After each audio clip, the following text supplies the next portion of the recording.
Ahí está, ahí habló Recording in Progress. Entonces eso significa. Grabación en progreso. Bueno, los invito a abrir la Biblia en Hechos 23, versículo 5. Hay una gran enseñanza. ¿Cómo nos llamamos nosotros a este grupo? Le hemos llamado PBC, ¿no? Principios de vida cristianos. PBC, Principios de vida cristianos. Y detrás de este versículo hay una gran verdad bíblica que nos enseña algo precioso de parte de Dios. El versículo, se los voy a leer, dice de esta manera. Pablo dijo, no sabía, hermano, que era el sumo sacerdote, pues escrito está, no maldecirás a un príncipe de tu pueblo. ¿Sí? ¿Qué significa? ¿Sí? Como estamos apremiados de tiempo, voy a explicarle lo que sucedía en este versículo. Este versículo, si leemos el versículo 22, el versículo 4, versículo 3, versículo 1 en adelante, especialmente el versículo 3. El versículo 3 dice que mandan a golpear, ¿sí? A cachetear literalmente en la boca a Pablo. ¿Qué pasa? Pablo estaba siendo acusado, ¿sí? Por ser seguidor de Cristo.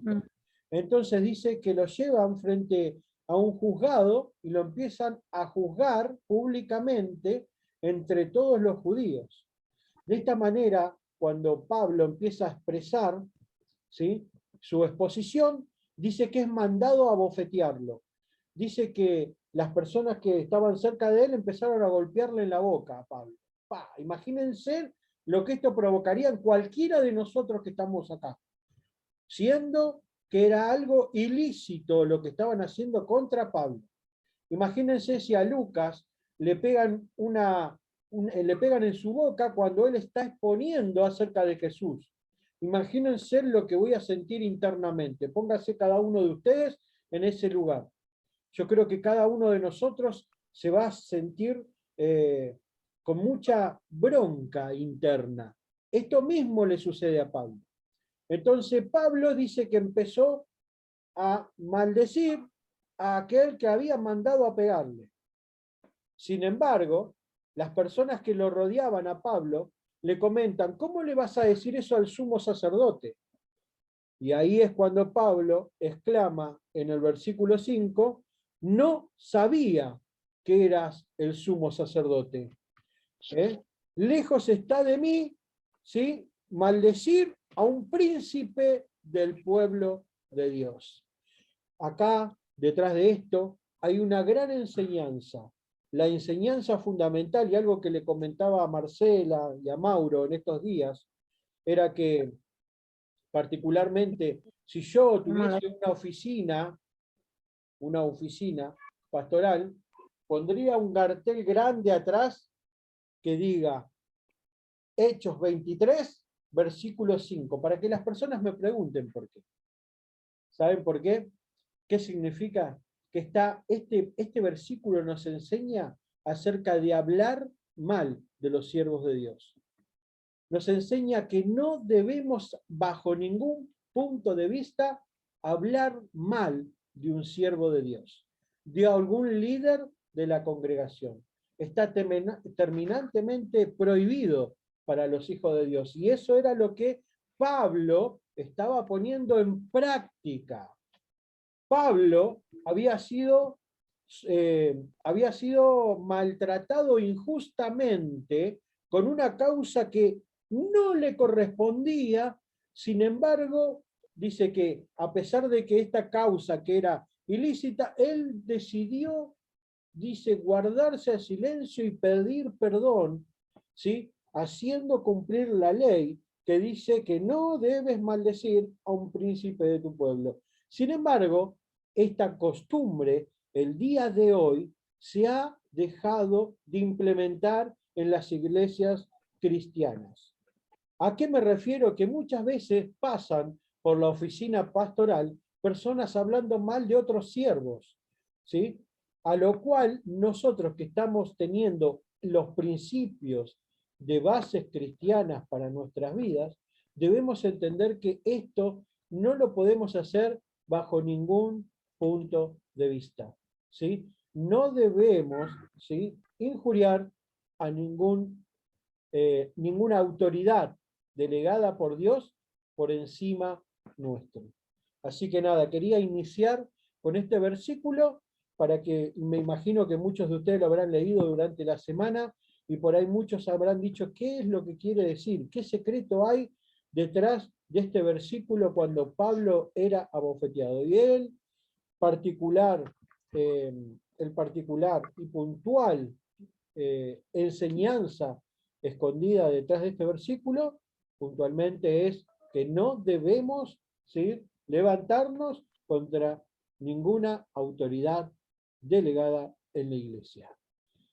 Recuerden que este versículo nos enseña sumisión, nos enseña a no hablar mal de las autoridades. ¿Y en qué más nos enseña? En confiar en la justicia divina, en que en aquel que juzga todas las cosas es nuestro Señor. ¿Sí? Esas tres cosas están bien plasmadas en este versículo tan corto. Con esto también les quiero enseñar, queremos que todos aprendamos, todos, como les decía la primera clase, que es importante leer lo que está adelante, arriba, y lo que está abajo, para entender el contexto en el cual está inmerso el versículo. Para poder entenderlo, hay que siempre leer el contexto. ¿Sí? En el seminario siempre suelen enseñarnos que un versículo fuera de contexto hace un pretexto para sacar la Biblia de su merecido contexto, ¿sí? Así que, nada, quería que con ese versículo podamos iniciar la clase de hoy. Ahora, vamos a compartir pantalla para iniciar la segunda parte de lo que hoy tengo para enseñarles. Aquí, ¿no? No. No, pero enseñame. Acá en avanzado, ¿no ves? Avanzado. Bien. Aquí, acá.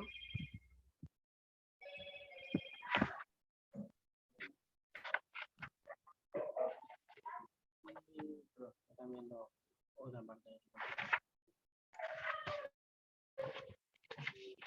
Bueno, mientras tanto, ¿sí?, hoy vamos a seguir con preguntas. ¿Se acuerdan que la semana pasada hicimos preguntas? Preguntas como, ¿qué significa la Biblia? ¿Cuántos libros tiene la Biblia? Si la Biblia es veraz, ¿sí? ¿A qué se refiere cuando la Biblia dice que es inspirada por Dios? Preguntas de todo este tipo, las cuales preparamos unos gráficos, ¿sí?, a los cuales ahora nos vamos a empezar a compartir todos juntos los gráficos. Tarda unos segundos, ¿sí? Tarda unos segundos. Tengo versículo aquí.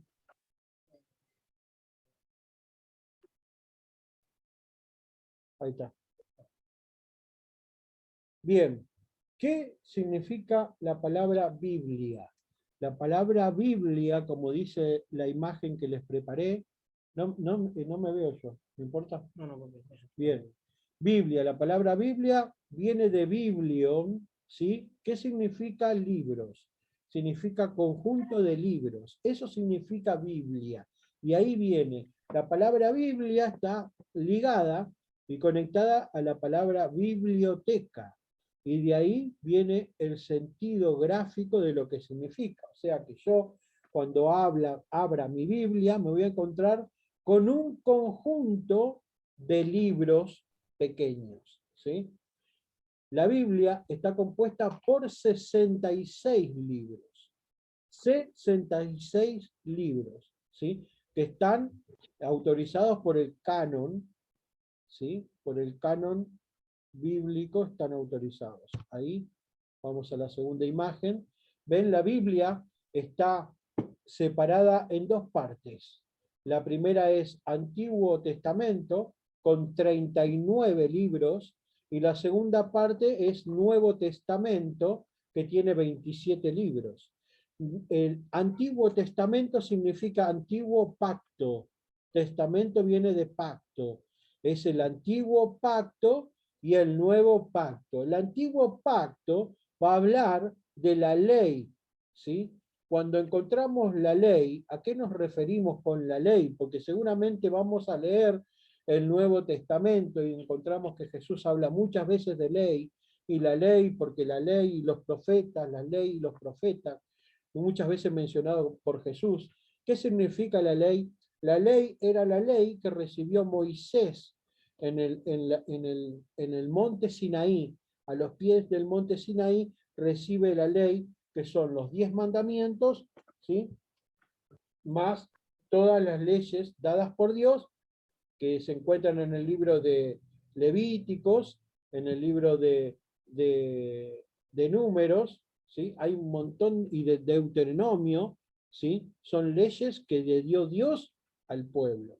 Ahora, esa ley tiene un significado para los días de hoy.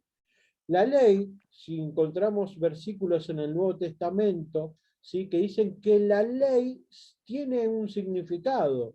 El libro de Hebreos particularmente apunta que la ley es nuestro ayo. La ley vendría a ser la que nos lleva a que por medio de los actos humanos es imposible cumplir la ley, ya que el apóstol Pablo dice que el que incumpliera una de todas las leyes que hay, se hace, dice, culpable de toda la ley completa, por lo cual es imposible cumplirla por nuestros propios medios. Descubrimos que en el Nuevo Testamento, lo que sería el nuevo pacto, es cumplida esa ley por Jesucristo. Jesucristo es el único hombre que pasa por la tierra sin pecado, ¿sí? Y es subido a la cruz, y por eso nosotros hoy podemos cumplir la ley a través de Jesucristo, porque Él ya la cumplió, ¿sí? Eso significa Nuevo Testamento y Antiguo Testamento. El Antiguo, 39 libros, y el Nuevo tiene 27 libros, como dice la imagen. Aquí quiero hacer énfasis en lo que significa la palabra de Dios para nosotros, los hijos de Dios. Por ahí está muy, muy pequeño, pero después se los voy a pasar personalmente y por ahí lo van a poder ver mejor. Acá dice la Biblia, ¿cómo llega hasta nosotros? ¿Sí? Dice que la Biblia fue escrita a lo largo de 1600 años. O sea, fue escrita el primer libro, que es el libro de Job, es el primer libro que escribe Moisés, porque Job es escrito por Moisés, y fue escrito alrededor del 1500 antes de Cristo, ¿sí? Luego, dice que el último libro escrito es el libro de Juan, que sería el Apocalipsis, ¿sí? El libro de Juan, que fue escrito aproximadamente luego del 100 después de Cristo, ¿sí? Como vemos en la línea del tiempo, se divide los años antes de Cristo y luego de Cristo, que está aquí. ¿Ve que dice año 0? Ahí donde tengo el mouse, que dice ahí año 0. Para lo que tenemos para el lado de la izquierda, serían 1500 antes de Cristo. Lo que tenemos luego a la derecha son los años 100 después de Cristo, donde es escrito el último libro, el libro de Juan, que es escrito por Juan, que es el Apocalipsis. Ahora, quiero remarcar unas cosas, como por ejemplo aquí, Moisés fue el primer escritor de la Biblia. Como le decía, escribió el libro de Job. Fue escrita en Asia, ¿sí? Y en Europa. Significa, ahora le voy a mencionar en qué idioma también. Dice, la Biblia es el libro más vendido del mundo. Así como dice aquí, dice el Antiguo Testamento, voy a centrar acá, dice Antiguo Testamento, dice 39 libros, Antiguo Testamento fue escrito en hebreo y en arameo. 2 idiomas, recuerden, fue escrito en hebreo y en arameo. Ahora, el Nuevo Testamento tiene 27 libros, como vimos recién, y fue escrito en griego. Esto está hablando que hay 3 idiomas en los cuales se escribió la palabra de Dios. ¿Sí? 3 idiomas. ¿Sí? En arameo, en hebreo y en griego. ¿Qué significa esto? Esto significa la importancia de que bajo la palabra de Dios, como una pregunta que yo puse aquí, si la palabra de Dios o la Biblia es veraz. Y una de las cosas más impresionantes que da hacia la veracidad de la palabra de Dios es que fue escrita por 40 autores. Así como les digo, 40 personas diferentes escribieron la palabra de Dios. Esto tiene una relevancia impresionante. ¿Por qué? Porque nadie pudo vivir 1600 años. 1600 años, es imposible que una persona pueda escribir Moisés iniciando la palabra de Dios y terminándola 1600 años después. Era algo imposible, ¿sí? A lo que sería la vista humana, ¿sí? Por eso, 40 escritores escribieron la palabra de Dios en idiomas diferentes.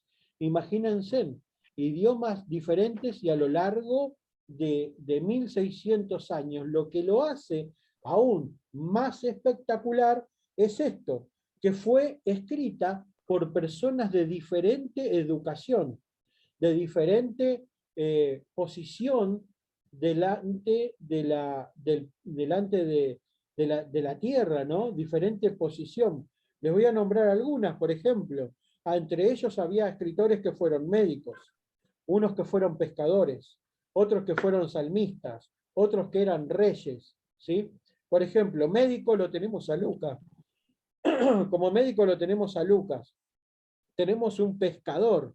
Un pescador era un oficio que eran de las personas que las personas en la antigüedad, en el tiempo que Jesús, en el año cerca del año 30, el pueblo judío eran las personas que calificaban, que los judíos se manejaban de esta manera. Ellos tomaban 2 pruebas, una prueba a los 9 años y una prueba a los 12 años. ¿En qué consistían las pruebas? Que los niños de 9 años tenían que recordar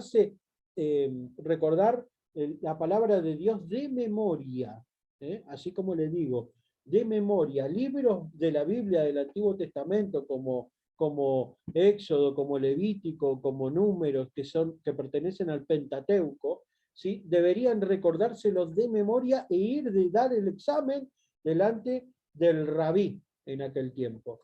Si esa prueba era desaprobada, ya esa persona quedaba excluida de poder, así, desde la niñez excluida, de poder formar parte de la élite, que para ellos era, ¿sí?, poder conocer la palabra de Dios. Todos apuntaban a llegar a ser lo que les dije recién. Era, claro, todo el mundo apuntaba a ser discípulo del rabí. Rabí era como la persona más reconocida dentro del pueblo, ¿sí? Entonces, si no calificabas, te ibas a hacer un oficio. Eso significaba que Pedro no había calificado en los años anteriores y por eso tenía el oficio de pescador. Por eso podemos ver que Pedro, como pescador, también escribe la palabra de Dios, ¿sí? Porque tenemos primera y segunda de Pedro en la palabra de Dios en el Nuevo Testamento. Después tenemos salmistas como David, ¿sí? Personas que eran salmistas, que eran dedicadas a la música, como lo era David. Tenemos reyes como el rey Salomón, ¿sí? El rey Salomón que escribió Vanidad de Vanidades, conocido por todos nosotros, ¿sí? El libro de Eclesiastés, un hermoso libro, el libro de Proverbios, ¿sí? Con enseñanzas prácticas de la palabra de Dios. ¿Sí? Lo interesante, ¿sí?, no son los escritores, me remarqué aquí, sino que lo interesante es el autor de la Biblia. Ahora quiero pasar a la parte de abajo, que está muy chiquita, pero se lo voy a decir. Ellos pueden, ahora si yo les muestro cómo yo marqué mi Biblia, ¿pueden verlo o no? Sí. Acá. Ellos están viendo ahí, ¿no? Están viendo, claro, están viendo ahí. ¿Ven cómo yo marqué mi Biblia? Mi Biblia, ¿sí? Con diferentes colores. Bueno, yo después les voy a enviar esta foto para que la tengan, ¿sí? Mi Biblia, cuando yo me propongo, no se preocupen porque esto tiene que ver con el índice de la palabra de Dios. La Biblia en el Antiguo Testamento está separada por Pentateuco, libros históricos, libros poéticos, ¿sí? Después está por los profetas mayores, por los profetas mayores, luego los profetas menores. Ahora, ¿para qué sirve esto? Para que podamos entender más la palabra de Dios. Pero, ¿sabes qué? Cuando yo estudiaba en el seminario decía, libros Pentateuco, ¿cuáles eran los Pentateucos? Pentateuco significa 5, 5 rollos. Penta viene de 5, teuco significa rollos, 5 rollos. En la antigüedad no tenían libros, escribían en rollos, ¿sí? Que son los rollos que después se encontraron pruebas de esto no hace mucho, ¿sí? Rollos escondidos en el Mar Muerto. Han encontrado rollos escondidos en las cuevas del Mar Muerto, ¿sí? Dando aún más veracidad a la palabra de Dios. Ahora, ¿cómo se divide en el Antiguo Testamento? Lo dividimos por Pentateuco. Usted agarra el índice de su Biblia y va a leer Génesis, Éxodo, Levítico, Números, Deuteronomio. 5 primeros libros. Ese es el Pentateuco. Cada vez que usted escuche la palabra Pentateuco va a entender que se están refiriendo a los primeros 5 libros, ¿sí? Luego vienen los libros históricos, como está escrito aquí en el índice de la palabra de Dios, porque muchas veces los profesores decían, sí, libros históricos, y te los nombraban, y yo decía, no los marqué. ¿Cuál era que había dicho? Libro histórico. ¿Cuál era que había dicho? Me falta uno. Tranquilo, es como está el corriente del índice. Los 12, luego de los primeros 5 que es Pentateuco, los 12 que siguen son los libros históricos, que comienzan con Josué, Jueces, Ruth, Primera, Segunda de Samuel, Primera, Segunda de Reyes, Primera, Segunda de Crónica, Esdras, Nehemías y Esther. Termina en Esther. Luego vienen los libros poéticos, ¿sí? Que son 5 también, los 5 que siguen. Comienza con Job, Salmos, Proverbios, Eclesiastés y Cantares. Discúlpenme si voy muy rápido después, esto les va a quedar más claro cuando tengan la foto en su poder. Luego vienen los profetas mayores. Los profetas mayores están dichos así porque son los profetas que tienen el libro más amplio, ¿sí? Con más capítulos. Por eso son profetas mayores, que son 5 también. Isaías, Jeremías, Lamentaciones, Ezequiel y Daniel. Y todo el resto luego que viene son los profetas menores. No significa que un profeta menor sea algo insignificante, sino que se les llama menores por la cantidad de capítulos que tienen sus libros. No significa que son menos que los profetas mayores. Están en el mismo nivel porque son palabra de Dios inspirada por Dios. ¿Sí? Que va Osea, Joel, Amós, Abdías, Jonás, Miqueas, Nahum, Habacuc, Sofonías, Ageo, Zacarías y Malaquías. Así terminamos el Antiguo Testamento. El Nuevo Testamento también está dividido de la misma manera, no los mismos nombres, pero está dividido específicamente a los que es referido también. Evangelios. Sabemos que tenemos 4 evangelios: Mateo, Marco, Lucas y Juan. Mateo, Marco, Lucas, Juan. Mateo, Marco, Lucas, Juan. Acuérdese de esa canción que le va a servir para toda la vida. Mateo, Marco, Lucas, Juan. Mateo, Marco, Lucas, Juan. Como decir do, re, mi, fa, sol, la, si. Bueno, Mateo, Marco, Lucas, Juan. Ya no se va a olvidar nunca que la Biblia, el Nuevo Testamento, empieza por Mateo. Mateo, Marco, Lucas, Juan. No se lo va a olvidar jamás. Mateo, Marco, Lucas, Juan. Estos 4 son los evangelios. Libros históricos. Hay uno solo, que luego de los evangelios, Mateo, Marco, Lucas, Juan, nos encontramos con el libro de los Hechos, aquel que le mencionábamos, que leíamos al principio, que leímos Hechos 23. Bueno, Hechos, ¿sí? El libro de los Hechos, nos encontramos con el libro de los Hechos, como libro histórico. Luego tenemos las epístolas paulinas. ¿Por qué paulinas? Porque están escritas por el apóstol Pablo. Las epístolas paulinas, ¿sí?, que van desde Romano hasta Filemón. Romanos, primera, segunda de Corintios, Gálatas, Efesios, Filipenses, Colosenses, primera, segunda de Tesalonicenses, primera y segunda de Timoteo, Tito, y terminando en Filemón. ¿Sí? Todas esas cartas son las cartas del apóstol Pablo, por eso son llamadas las epístolas, epístola significa carta, epístolas paulinas. Luego tenemos las epístolas generales, muchas de ellas, algunas de ellas, perdón, puntualmente no se conocen el autor, como la de Hebreos, comienza con Hebreos, la cual no se conoce autor. Luego en algún momento vamos a profundizar en el libro de Hebreos a lo largo de las enseñanzas, voy a explicar por qué no tiene autor, ¿sí?, por una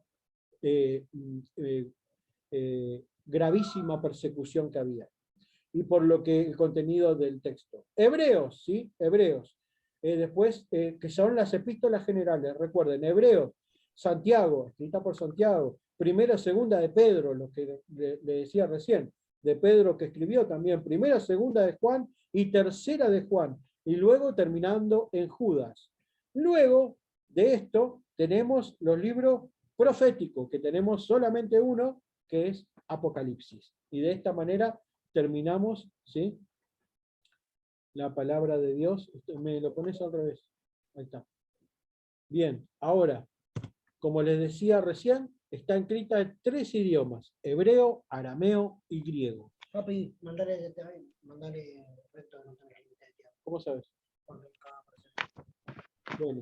Bueno, hebreo, tenemos estos 3 idiomas, ¿sí? Bien, no voy a correr tanto más, porque Mauro dice que no tengo límite de tiempo. Bien, ahora, ¿sí?, ¿qué significa que la palabra de Dios sea inspirada por Dios? La palabra de Dios es inspirada por Dios. Por eso la pregunta dice, ¿quién inspiró las Sagradas Escrituras?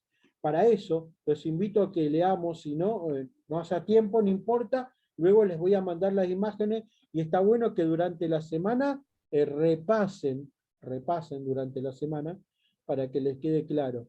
Dice así, segunda de Timoteo 3:16 dice de esta manera: toda escritura es inspirada por Dios y es útil para enseñar, para redarguir, para corregir, para instruir en justicia. ¿Sí? Segunda de Timoteo 3:16. Toda escritura es inspirada por Dios. O sea, que Dios fue aquel que provocó en el corazón de Moisés poder escribir, ¿sí?, los libros que escribió.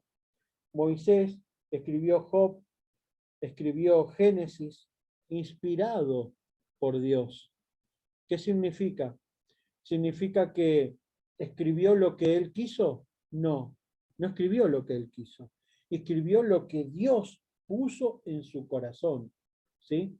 Ahora, en una materia en el seminario nos enseñaban de que, bueno, entonces, ¿qué son? ¿Como robot? Los hombres que escribieron la Biblia fueron como robot y se sentaron y escribieron lo que el Señor le dictaba en el oído. Tampoco es así, porque dentro de cada libro podemos encontrar énfasis que pone el autor y el sentimiento que pone el autor. Le voy a dar un ejemplo, el libro de Lamentaciones. El libro de Lamentaciones, así como es el nombre, el profeta que escribió el libro de Lamentaciones le puso su pesar por el pueblo apartado de Dios y el pueblo que se había apartado de Dios y que había pecado contra Dios. Entonces le costó tanto en su corazón que empezó a escribir, pero escribió con sentimiento, ¿sí? O sea que no significa que haya sido inspirado por Dios, que Dios haya dictado puntualmente, sino que Dios carga el corazón, como carga a nuestro pastor cuando predica los domingos o los miércoles. El corazón del pastor es cargado a través de la palabra de Dios, y la palabra de Dios nosotros la recibimos por el pastor, pero es dada por Dios. Por eso la palabra predicada desde el domingo, desde el miércoles, desde el púlpito, tiene autoridad para cambiar nuestras vidas, ¿sí? A eso me refiero con que es inspirada por Dios. Bien, luego, fuente de orientación y soluciones. ¿A qué se compara la Santa Biblia? Para esto voy a leer el Salmo 119, versículo 105, un versículo precioso de la palabra de Dios, que ¿a qué podemos comparar la palabra de Dios? Dice la palabra de Dios que es lámpara a tus pies es tu palabra y lumbrera a mi camino. ¿Vio cuando está todo en la oscuridad y usted tiene que transportarse porque se cortó la luz en su casa y se olvidó que dejó una silla en el medio y ¡plum! Le pega una patada? ¿Sí? Sin embargo, así estábamos antes de conocerle a Dios. Antes de conocerle a Dios, caminábamos por una vida terrenal de la misma manera, con los ojos cegados, llenos de oscuridad y tropezando a cada rato, ¿sí? Por eso es importante poder leer la palabra de Dios. Aquí este versículo declara que es lámpara a nuestros pies, ¿sí? Y lumbrera a mi camino. Es impresionante. Eso es a lo que podemos comparar la palabra de Dios. ¿Qué beneficio proporciona el estudio de la palabra de Dios? ¿Sí? Ahora vamos a Timoteo. Timoteo, voy a abrir aquí. Timoteo.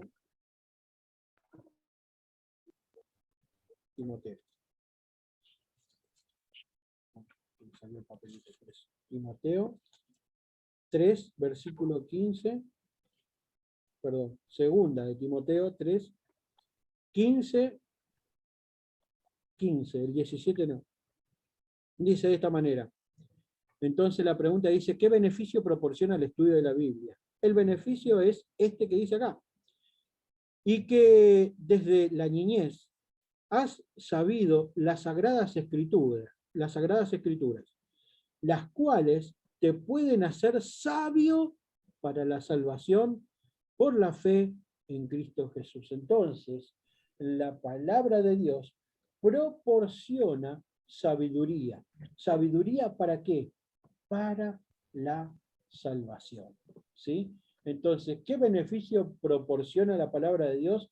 Un crecimiento en la sabiduría. La inteligencia es una cosa, la sabiduría es otra. Cuando hablamos de inteligencia, son personas específicamente genios en matemática, ¿sí? Por ejemplo, un matemático que es un fenómeno en matemática, es muy inteligente, pero poco sabio porque llega a su hogar y empieza a maltratar a su esposa, maltrata a su hijo, ¿sí? Se conduce mal en la vida. Entonces es una persona inteligente, pero falta de sabiduría. Por eso la inteligencia es una cosa y la sabiduría es otra. Ahora, la palabra de Dios dice que nos dota de sabiduría para ahondar en la salvación. Ese es un beneficio que tiene el poder estudiar la palabra de Dios. ¿Qué bendiciones ofrece la Biblia? Vamos a ver, el libro de Romanos dicta qué beneficios proporciona la palabra de Dios. Porque las cosas que se escribieron antes para enseñanza se escribieron, a fin de que por la paciencia y la consolación de las Escrituras tengamos esperanza. ¿Qué beneficio ofrece la Biblia entonces? Ofrece esperanza a través de la paciencia que podemos desarrollar leyendo la palabra de Dios. Romanos 15, 4 declara que hay esperanza cuando leemos las Escrituras. Después, ¿cuánto tiempo durará la Biblia? Qué buena pregunta. ¿Cuánto tiempo durará la Biblia? Aquí, Isaías 40, versículo 8, dice de esta manera: secase la hierba, marchitase la flor, mas la palabra de nuestro Dios permanecerá para siempre. ¿Qué significa que la palabra de Dios va a permanecer para siempre? Que estoy convencido que en la eternidad, en la presencia de Dios, también vamos a escudriñar las Escrituras para seguir enriqueciéndonos. La palabra de Dios aquí en Isaías 48 dice que la palabra de Dios permanece para siempre. Ahora, quiero que la debemos estudiar. ¿Qué debemos hacer con la palabra de Dios? Estudiarla con profundidad. Vamos a leer lo que dice Juan 5, versículo 39, que dice de esta manera: escudriñar las Escrituras, porque a vosotros os parece que en ellas tenéis vida eterna. Ellas son las que dan testimonio de mí. Esto decía el Señor Jesucristo. ¿Y sabe qué? Busqué en el diccionario qué significa escudriñar, porque el texto dice: escudriñen las Escrituras, porque a vosotros os parece que en ellas tenéis vida eterna y ellas son las que dan testimonio de mí. Esto decía Jesús. Ahora, ¿qué tiene que ver con escudriñar las Escrituras? ¿Qué significa? Encontré la definición en el diccionario que dice: escudriñar es examinar algo con mucha atención, tratando de averiguar las interioridades o detalles menos manifiestos. Cada vez que tenemos la oportunidad, debemos escudriñar las Escrituras de esta misma manera, ¿sí? Escudriñarlas con profundidad, buscando al mínimo detalle que no ha sido declarado a nuestras vidas, ¿sí? Y termino con este último versículo, lo podía hacer yo, que está en Apocalipsis 1:3, que dice: bienaventurado el que lee y los que oyen las palabras de la profecía y guardan todas las cosas en ella escritas, porque el tiempo está cerca. Cuando declara que el tiempo está cerca, habla de la venida de nuestro Señor Jesucristo. Sí, de la segunda venida de nuestro Señor Jesucristo. ¿Sí? De eso es lo que declara.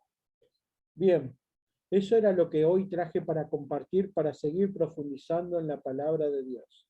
Ahora, quiero que examinen para el próximo sábado Santiago 1, versículo 19 al versículo 27. Vamos a indagar un poco qué hay oculto detrás de Santiago 1, versículo 19 al 27. Ahora les voy a mostrar una imagen. ¿Cómo voy para atrás? Para acá atrás. Bien. Voy a mostrarle esta imagen. Esta imagen es la división de los libros y capítulos y versículos. Como vemos aquí, ven que dice libro. Por ejemplo, aquí tenemos libro, acá arriba tenemos el nombre. Este sería el libro de Eclesiastés. Este número que tenemos aquí al costado es el capítulo. ¿Sí? Capítulo 3 de Eclesiastés. Aquí, donde vemos el 3 grande, es donde comienza Eclesiastés. Estos chiquititos que vemos a los costados, como 1, 2, aquí, 3, 4, son los versículos.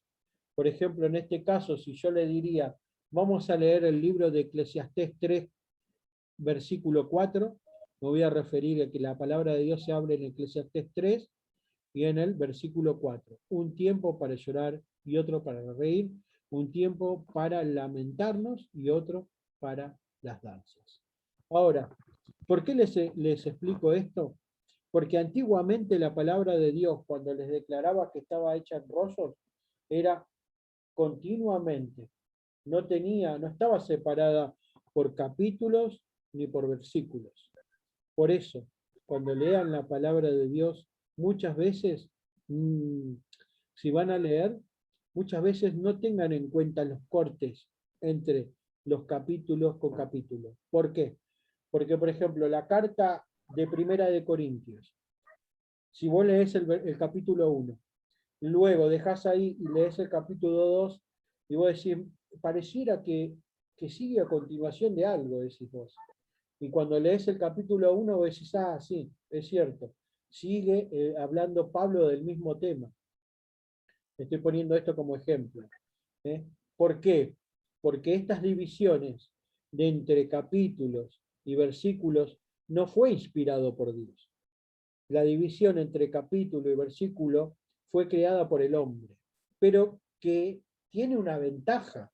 No fue, ni estoy diciendo que esté mal que esté hecho. Es una ventaja, porque yo, como ahora, les puedo decir, para el sábado que viene, lean Santiago 1, del versículo 19 al 27. Entonces ustedes saben dónde tienen que ir a buscarlo.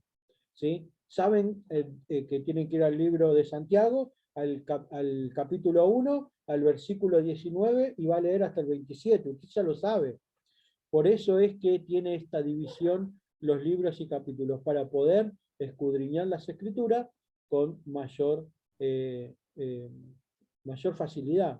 Por ejemplo, el pastor cuando predica un día miércoles, un domingo, está en el púlpito y predica y dice, habla la Biblia, capítulo tal y versículo tal. Entonces, todos, imagínense que vamos a ir puntualizar justo donde el pastor va a estar tocando la palabra de Dios. Otra cosa que quiero remarcarle es acerca de la traducción. ¿Cuál es la traducción correcta de la palabra de Dios? Si hay algo que aprendí del pastor Jorge, era que teníamos que leer todas, no obviar ninguna. Porque hay personas que te dicen, no, la NBI omite versículos y esa no sirve, es desechable. No, otros que son defensores de la Reina Valera, como los versículos que le leí yo hoy. Muchos son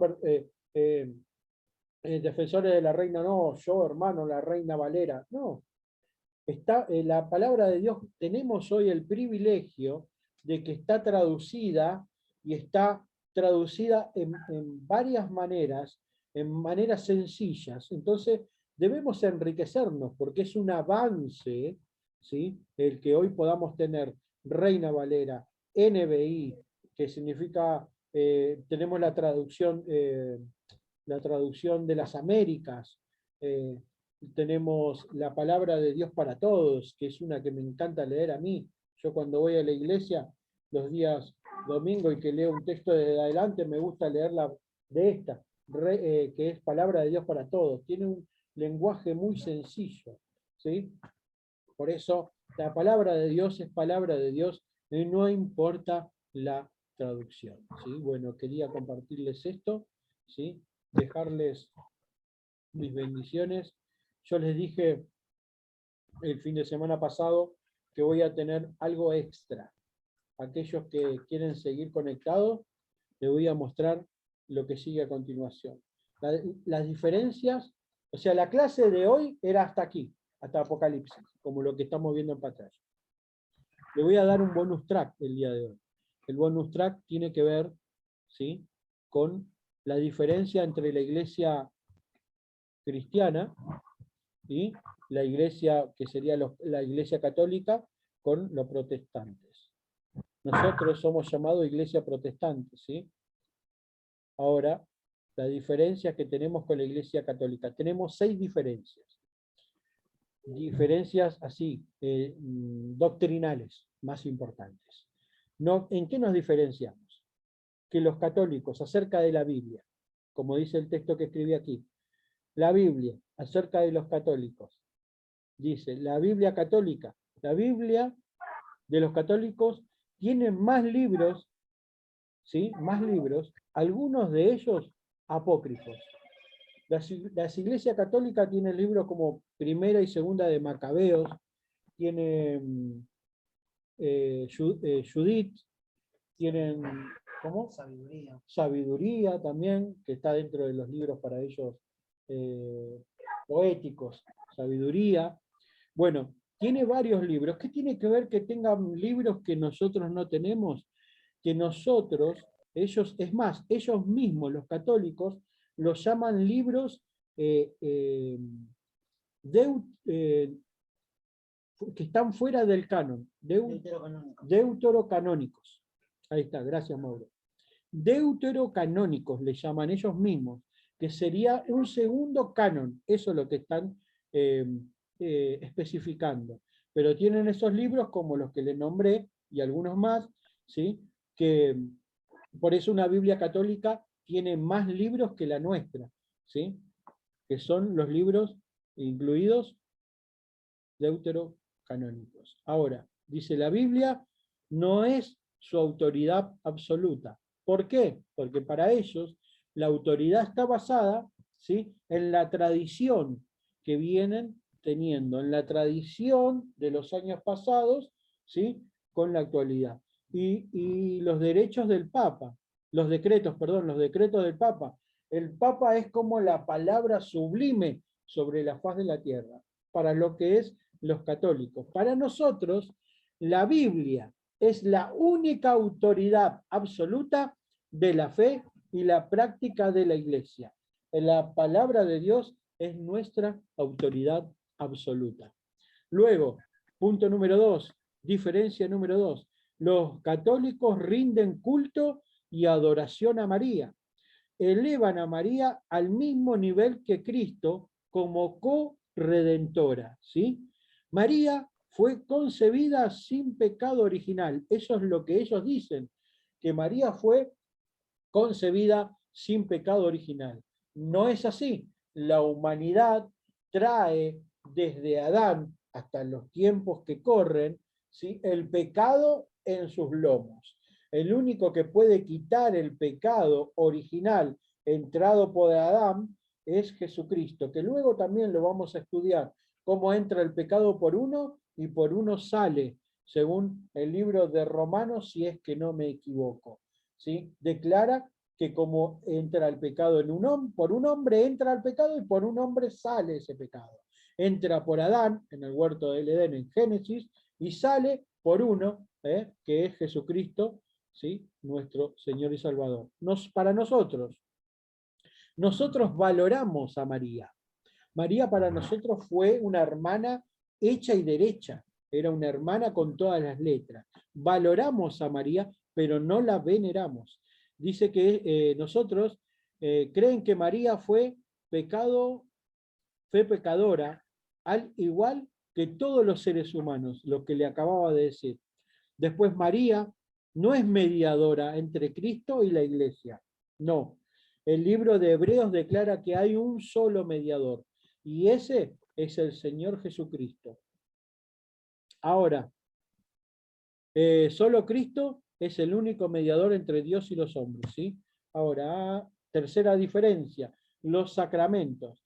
Para ellos los sacramentos son el bautismo, la Eucaristía, la confirmación, la penitencia, la unción de los enfermos, el orden sacerdotal y el matrimonio.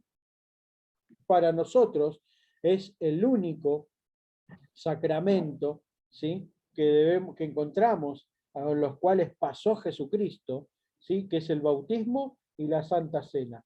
Ambas dos cosas fueron los sacramentos por los cuales pasó Jesucristo, ¿sí? A diferencia con la Iglesia Católica, Jesucristo no se bautizó, ¿sí? Jesucristo no tuvo matrimonio, se bautizó, pero no tuvo matrimonio, no fue, no se conoció mujer para Jesucristo, lo que significa que desde ahí en adelante tenemos muchas diferencias. Tenemos el decreto o la enseñanza de parte de Jesús, que fue bautizado y que recibió la cena, ¿sí?, que fue la última cena, lo que nosotros recordamos mes a mes cuando estamos presencial en la iglesia, como lo solemos hacer el primer domingo de cada mes. Ahora, ¿el bautismo y la Santa Cena salvan? No, son símbolos que nos recuerdan a nuestro Señor Jesucristo. Son símbolos, no salvan, no son requisitos para la salvación, ¿sí? Eso que nos quede bien en claro. La cena, con referencia a la cena del Señor. Los católicos, el vino se convierte en la sangre real de Cristo. El pan se convierte en el cuerpo real de Cristo. Ellos cuando comparten la cena, creen que el pan se convierte en el cuerpo y que el vino se convierte en la sangre. Esto se llama Transfiguración. transustanciación. ¿Qué significa? Que la sustancia se transforma dentro del cuerpo de uno. Nosotros no creemos eso, ¿sí? En esto nos diferenciamos. Tanto el vino como el pan son solo que al comerlo y al beberlo recordamos el sacrificio de Cristo por nuestros pecados. Eso es la cena del Señor para nosotros, ¿sí? Que el vino y el pan nos recuerdan el sacrificio. Como fue preparado el pan, ustedes saben que se agarra el fruto del trigo y es molido. Lo mismo el vino. La uva es pisoteada para sacar su jugo. De esa misma manera fue el proceso que recibió nuestro Señor Jesucristo. Tiene que ver con esos materiales, llevaron una preparación puntual y específica. Por eso recordamos el sacrificio de nuestro Señor Jesucristo. Ese pan fue ese trigo molido, significa que de la misma manera fue molido nuestro Señor Jesucristo. Así dice el libro de Isaías, molido fue por nuestros pecados, ¿sí? Y en eso tiene que ver la cena del Señor para nosotros. Es un recordatorio de lo que el Señor hizo por cada uno de nosotros. La oración por los muertos, ¿sí? El llamado purgatorio. Los católicos, los santos que mueren en pecado necesitan pasar por el purgatorio. Eso es lo que creen. Oran a favor de los muertos, ¿sí? ¿Qué tiene que ver? El purgatorio era la sala de espera. Las personas que eran santos, que eran creyentes católicos, cuando mueren van a la sala de espera. Y necesitan de las oraciones de los fieles que están abajo, en la tierra, para que ellos puedan acceder al cielo. Esta es una teoría equivocada que nos diferencia puramente y exclusivamente de los católicos. Quiero mencionar que en la antigüedad puedo decir la palabra curraba, se estafaba. Por ejemplo, a mí se me había muerto mi madre y yo era católico. ¿Saben lo que hacían? Vendían el acta, te vendían el acta por el cual valía tantas monedas de plata, tantas monedas de oro. Si vos pagabas esas monedas de oro, ellos te daban ese acta, por la cual significaba que la persona, por medio de que vos pagabas, la persona que vos amabas, pasaba directamente al cielo. Esto se llamaba las indulgencias en la antigüedad, ¿sí? Ahora, ¿qué hacían con ese dinero? Se construyeron altas, megas y archi grandes iglesias en todo lo que vendría a ser Europa, ¿sí? Y en Europa puntualmente. Las grandes megas iglesias fueron construidas vendiendo las indulgencias, ¿sí? El perdón del pecado. Ellos te los cobraban, ¿sí? Cuando sabemos que no, ya no hay intercesores. La palabra en el libro de Hebreos dice que hoy accedemos al lugar santísimo por a través del sacrificio de Cristo. Antes era imposible entrar a la presencia de Dios, pero hoy a través de Jesucristo tenemos libre acceso, como dice el libro de Hebreos, libre acceso a nuestro Señor Jesucristo. Luego, aquí puse, todos los hijos de Dios morirán con algún pecado, porque son pecadores, pero irán a la presencia de Dios directamente. Nosotros somos pecadores, es cierto, pero no debemos abundar en el pecado. Nosotros, si somos hijos de Dios, como dice la palabra de Dios, debemos aborrecer el pecado, debemos alejarnos del pecado. ¿Sí? Este es el sentido que nosotros tenemos acerca de la oración por los muertos. Nosotros no oramos por las personas que murieron. Las personas que murieron ya eligieron dónde pasar su eternidad, o al lado del Señor Jesucristo o alejados de Él. Pero el tiempo de elección era aquí en la tierra, ya pasó. Nosotros no oramos por los muertos, ¿sí? Eso que nos quede claro. Como último, 6, el gobierno de la Iglesia, ¿sí? Los católicos, ¿sí? El gobierno de la Iglesia, ¿cómo es para el católico el gobierno dentro de la Iglesia? El gobierno es jerárquico, ¿sí? El Papa representa la autoridad absoluta.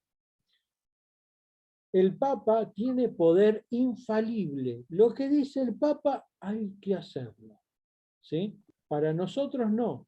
Para nosotros Cristo es la cabeza de la Iglesia. Y la congregación es dirigida y pastoreada, ¿sí? De forma representativa, ¿sí? Como autoridad en la congregación tenemos a nuestro pastor, que es la autoridad de nuestra congregación. Él es el que vela por nuestra alma. Así lo declara la palabra de Dios, ¿sí? Que es pastoreada, es llevada, como suele decir él, a los pastos frescos, ¿sí?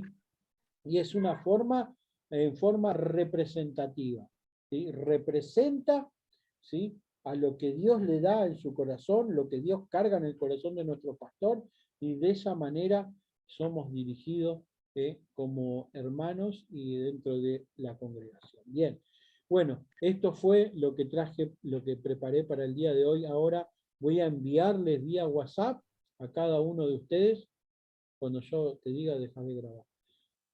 Voy a enviarles vía WhatsApp a cada uno de ustedes todo este material que hemos visto para que lo repase durante la semana. Seguramente la clase que viene vamos a ahondar en, no se pierdan el sábado que viene, vamos a ahondar en los 400 años que hay entre entre el Antiguo Testamento y el Nuevo. ¿Dejaste de grabar? No. Entre el Antiguo Testamento y el Nuevo Testamento hay 400 años de oscuridad y de silencio. Vamos a ahondar en eso y vamos a ahondar en el momento preciso, justo, y el por qué el Señor Jesucristo vino en el tiempo que vino y cuáles eran las condiciones en el cual se dio. Y así vamos a entrar en el Nuevo Testamento de a poquito. No se pierda el sábado que viene, porque vamos a darle inicio a las cosas que no vamos a encontrar cuando abramos la Biblia en el Nuevo Testamento, cosas como fariseos. ¿Qué son los fariseos? Cosas como saduceos. ¿Qué son los saduceos? ¿Qué son los publicanos? Publicanos, ¿qué son los publicanos? Son grupos etarios, grupos étnicos de la época en la cual Jesús vino. Así que no se pierda el sábado que viene. Vamos a darle de a poquito inicio al Nuevo Testamento y luego vamos a hacer un vuelo fugaz por Mateo, Marcos, Lucas, Juan, ¿sí? Pero bueno, eso va a venir más adelante. Así que nada, les agradezco a todos, los bendigo en el nombre del Señor. Ahí Mauro va a sacar la foto, mientras yo voy a cerrar mis ojos y voy a orar por cada uno de nosotros. Señor, bendito Padre y amado Celestial, te damos gracias porque juntos hoy podemos reunirnos con libertad, ¿sí? Alrededor de tu palabra, Señor.